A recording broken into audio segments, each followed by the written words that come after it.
With penny production phased out by the Trump administration, businesses across the country say the change just doesn't make sense. And stores like Love's say the impact is beginning to add up. NewsNation's Xavier Walton joins us now. Xavier, we're just starting to see the fallout, and it's leaving retailers feeling a little shortchanged. Good morning.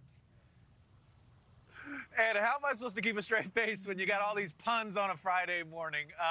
Good morning to you. Yes, that's exactly right. And Love's here.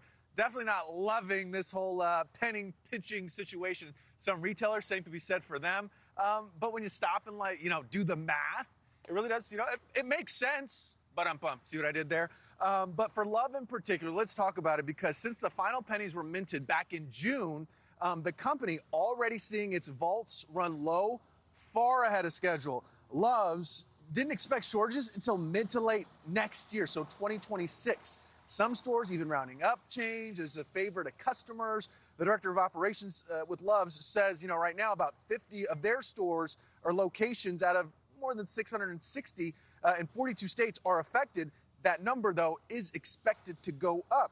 And it's not just Love's, obviously, from convenience stores to grocery checkouts. Retailers nationwide are warning this coin crunch is getting worse. Soon, customers may notice their bottom line being rounded, sometimes up, sometimes down. National Association of Convenience Stores, or NACS, sounding the alarm, saying the industry needs help from Washington, and that it is, quote, advocating for federal legislation to permit the rounding of cash transactions. So, Anna, penny shortage expected to deepen, and retailers say the clock is ticking on finding a fix. So, Anna, that's my 2 cents.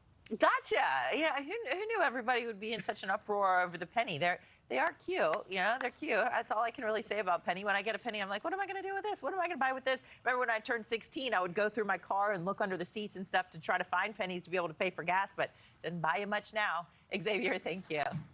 Thank you for watching. Subscribe below and download our NewsNation app right now on your phone, and you will get fact-based, unbiased news for all Americans.